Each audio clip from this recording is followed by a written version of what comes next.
Well, everyone, it's time for us to go and take a look at the Samsung Galaxy A55 and compare it against the Samsung Galaxy A54 and see which particular phone is the better one for you. Now, I will definitely tell you in a lot of different ways. If you're going to go and pick up one, the Galaxy A55 is probably going to be the better one for the average person. This is going to be the one that's going to be just, the better one to go and buy, and it is the one I'd recommend the average person to go ahead and buy because it is the better, newer device. But I think the A54 is still worth buying. I still think it's a very good phone, and it does have a lot of capability for sure. But like I mentioned, if I'm going to go and buy one, I would definitely recommend buying something like the A54 or the A55. But even then, I probably wouldn't recommend buying these two. You might as well buy a Google Pixel 8 or Samsung Galaxy S24 in the used market, and that would be a better choice. So links will be down in the description. If you want to go and pick them up for the cheapest prices I find, you can get them from there, and you can help support the channel at the exact same time. So starting off with the outside of the Samsung Galaxy A55 and A54, the outside of the A54 on the front, you have a 6.4-inch Super AMOLED display. It's a 120Hz panel, and it's a good panel, 1080p. You have, a little bit of a hole punch display too, which is really nice. And although it's not the nicest panel in the world, it is still fairly good and fairly respectable for the most part. If I'm going to go through and buy a certain device, this thing is not a bad option. I still think it looks good. I still think it looks great. If I'm going to go through and buy a certain device, this thing is not terrible,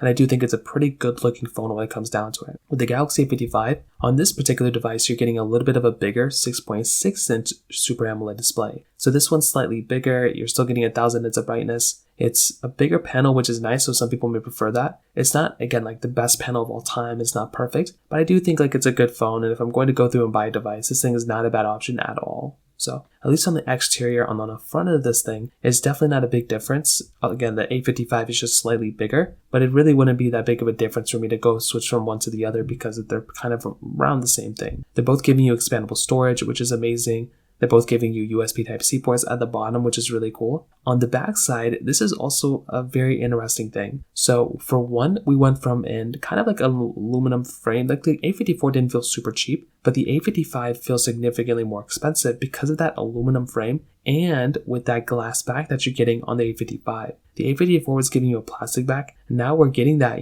standard back on the back of the, A55, which is that glass back. And that is definitely a better back on that phone than the A54. So Samsung made some really interesting tweaks here. They went from some of the cheaper materials that they made before to some of the more expensive ones. That is actually something that I actually like a lot about that particular phone. And if I'm going to go through and pick up a device, I do like the fact on the A55 that it is a overall more expensive feeling phone for roughly around the same price.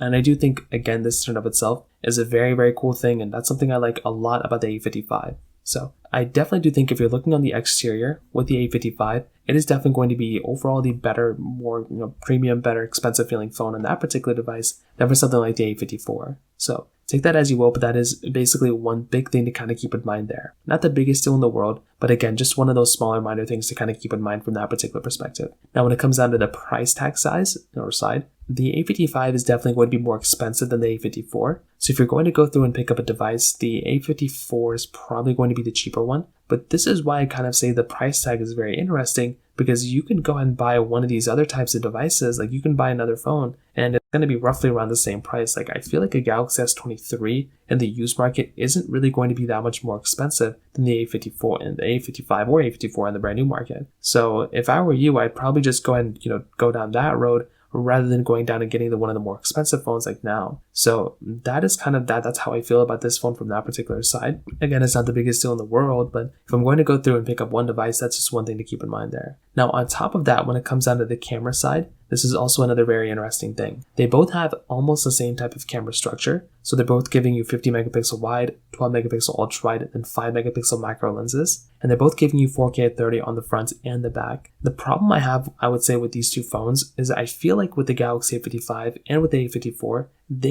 both these people could have done a little bit of a better job when it comes down to this whole entire, camera side. And I feel like if I'm going through and buying a camera on both, it probably makes more sense to go and use a camera like these ones rather than using a camera like those other ones. And the reason why I say that is because with these two types of devices, you're overall probably going to be getting a better camera in some other devices than these ones. These cameras aren't bad, but the other big issue that I kind of have with both these phones from that side too is the fact that both these phones in their, for the most part, are also going to be, lacking 4K at 60 on the front or the back. And this again in and of itself is another very, very big issue. If I'm going to go through and pick up one of these types of devices, I would expect it to have a little bit of a better experience from that side. And because both these phones are basically lacking in that area, it is going to be kind of a sad thing going on for both these phones in my personal opinion. So when it comes down to the camera side of things, it's definitely not the best camera of all time in either one of these. They're good cameras, don't get me wrong, but if I could, I would probably expect to get a better device or better performing camera on both these. And I would say from that side, these cameras aren't really the best of the best anymore. So that kind of covers it up there. Now from the software side, this is another very big thing to keep in mind. Both these phones are very interesting from the software side because I don't think both these phones are,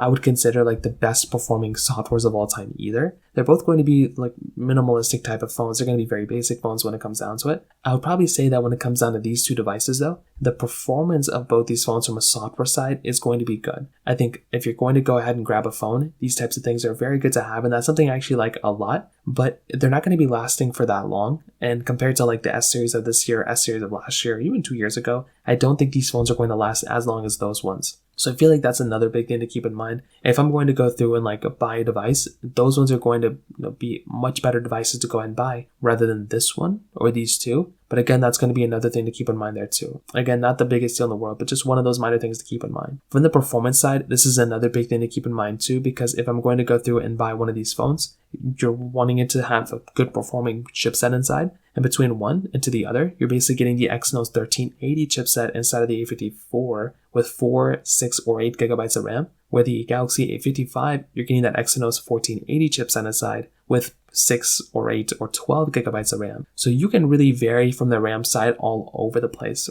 And that is really the one big thing to keep in mind here. If you're going to go through and pick up one of these devices, you're definitely going to be getting a better overall performing device from the A55. But even like going from the A54 to the A55, it's not like the biggest difference of all time. You're kind of getting like similar type of experiences when it comes down to it. And I do think that's like one thing to kind of keep in mind here is that you're really not going to be missing out on like too much of a performance side from either one of these devices because they're both going to be very, very good. And that's something I like a lot about both these phones. But I will tell you, in my personal opinion, you're definitely going to be getting overall the better performing device in every single way from the Samsung Galaxy A55. But there's also way better phones you can go and buy that aren't really going to cost too much money, like the Galaxy S23. Even the S23, I think in the used market, I'd rather buy than the Galaxy A55 in my personal opinion. So from that side, that's another big thing to kind of keep in mind here too. So they're both giving you the same exact battery sizes as well. And overall, what I'll definitely tell you is I like both these phones and I love both these phones, right? They're both very, very good phones. If I'm going to go and pick up one of these devices though, a phone like the Samsung Galaxy A55 is probably going to be better overall, than the A54.